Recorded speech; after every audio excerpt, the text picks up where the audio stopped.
every cast member was so good at slipping into the role na parang bilang artista or actor sa set, hindi mo na kailangan pumasok sa character kasi makikita mo silang lahat. Nagiging totoo na yung set eh. So with such amazing directors then giving such clear targets, thank you so much.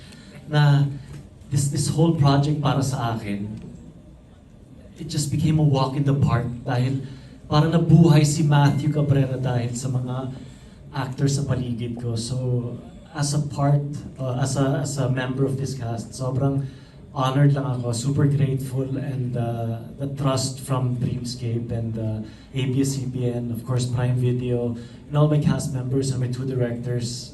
I really, really enjoyed this role. And I think in the coming episodes, you'll just see more fun from all the characters getting deeper and deeper talaga. Thank you so much. Mix, parang nakakatakot palang mag-step sa set kasi coming into life daw eh. So kung sino man yung killer, Yun na yun. oo, medyo Ako, yung script ko. Oo, gripping as we always see. Okay, you know what po, this is for Robbie and Angelina. I'll start off first with Angelina. Ito pong question is from Jeff Oligar TV. Hello. Considering that this is your acting or teleserye debut, how are you excited to work with actually, of course, one of the best, some of the best in this industry and to be part of this big project? Honestly, this project has been such a fulfilling experience. I'm very grateful to have worked with Kim Pao, especially that Ate Kim already worked with my mom before. When they worked with that project, they worked together in that project. She wouldn't stop talking about Ate Kim. She loved Ate Kim, and I was like, oh. The moment I worked with her, I now get it. It's a very full circle moment because she's so easy to work with. Napakagaan po yung aura ng set at ng cast. Everyone's very patient, and every single day I learn something new. So sobrang grateful din ako sa Dreamscape, sa Prime bosses, ABS-CBN bosses for this opportunity and for the trust. I feel like almost every cast here, my family has worked with. So this project has been like a very full circle moment for me, especially with Robbie, my scene partner. Because my dad has worked with his mom in plenty of movies and they were tandems also. So, Thank you, Angelina. Robbie? Same question. Yes. Well, yun nga, you mentioned that this is our teleserye debut. And a fun fact for everyone actually, the first scene I ever took with Kuya Pao was the first scene I took as an actor in my life. So, sobra talaga akong kinabahan. I mean, as you guys can imagine, right? I was in front of Kuya Pao and in my head I'm like, oh my goodness, it's Paolo Avellino in front of me with all the lights and the camera, and I was so nervous, but at the same time, as a fresh actor, I feel so incredibly blessed because during the lock-in cycles, we got to establish certain dynamics, relationships with each cast member. I felt so privileged na, halimbawa, magkakaroon kami ng medyo mahabang kwento session with Sir John. Tapos, before I know it, I'm being given such, valuable wisdom, such Easter eggs of information and knowledge about acting that I'll surely carry on for the rest of my life. So thank you for that.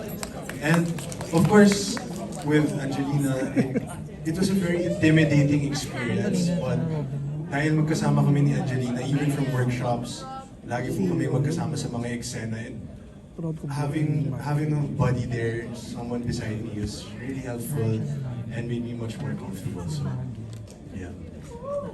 Thank you, Angelina and Robbie. And can I just say, I just saw the trailer. Teaser pa lang, their chemistry is undeniable. Congratulations on your first teleserye, you guys. Really promising. Our last question from Joel Madrazo from Davao Digital Creators.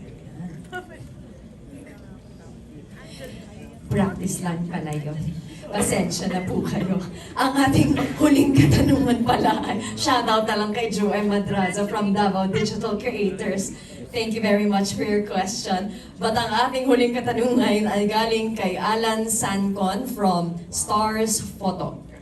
Ang kanyang tanong ay para kay Kim.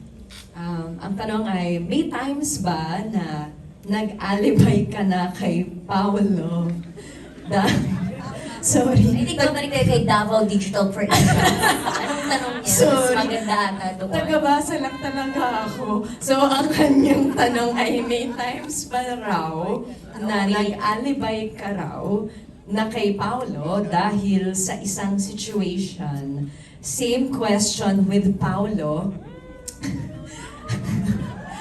Nag-alibay ka na ba kay Kim? Tapos all caps, please share the situation? Question mark. Double question mark. So again, may times ba na nag-alibay ka na kay Paolo dahil sa isang situation? Same question with Paolo, nag-alibay ka na ba kay Kim? All caps, please share the situation. Double question mark. From Alan Sancon. Hindi po sa akin. Salamat. Alibay? Actually, mababaw lang naman ang mga ano namin ni Pao. Kasi, nahilig kasi ako sa chichirya. Tapos, yung mga damit ko kasi dito, midrib, Tita Chan. Tapos, minsan, binibreakfast ko yung chichirya. Mababaw, no? Pero, siya kasi, sabi niya, laki ng tiyan mo. Baka chichirya mo yan eh. So, minsan, parang nagka-crave ako ng chichirya, so nag-alibay ako. Sabi ko, hindi ako kumain, hindi ako chichirya. Pero may nakatabi dun sa gilid. Ano to? Ha? Huli! Ganun lang kasimple. As in, hindi yan sa akin. Hindi ano. Pero sa akin talaga, kasi merong mga crumbs sa kuko ko eh. Ganun lang. Tsaka pag late ka, ang dami mong alibay. Okay! Pag-usapan natin! Sa akin naman, ako, wala eh. Ako wala akong inaalibay kay Kim kasi puro katotohanan. Sinasabi. Hello! Thank you po! Please watch November 7.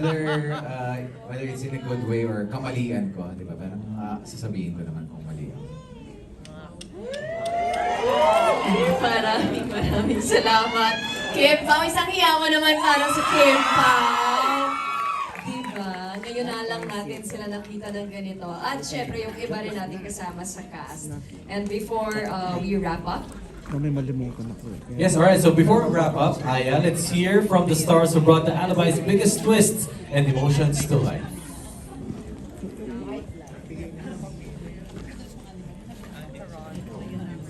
So please welcome. So we invite Kim and Pao to share their final message and invitation to everyone watching tonight. I can't thank everyone enough. Project after project, from Yunnan to Sec Kim to What's Wrong with I to ano yung pelikula? What? My Love Will Make You Disappear. At ito, I can't thank everyone for your support, to everyone supporting us, not just here in the Philippines, globally, and also to our friends from the press.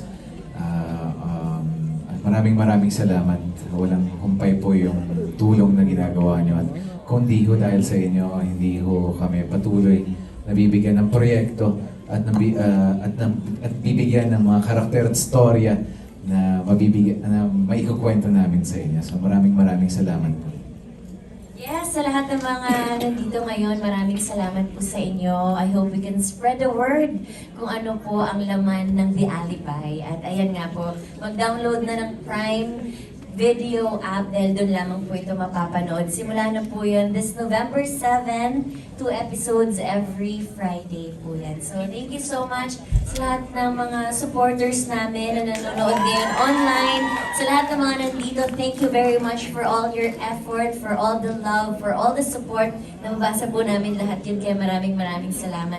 And sa mga bagong mga manonood and bagong susuporta sa amin ni Pao, panoorin niyo po itong The Alibi. It's not just me and Paolo. Ito pong lahat yun. Parang nagsama-sama po ang iba't ibang klaseng talento para magkaroon po ng masterpiece na The Alibi from Dreamscape Entertainment. Thank you so much, everyone.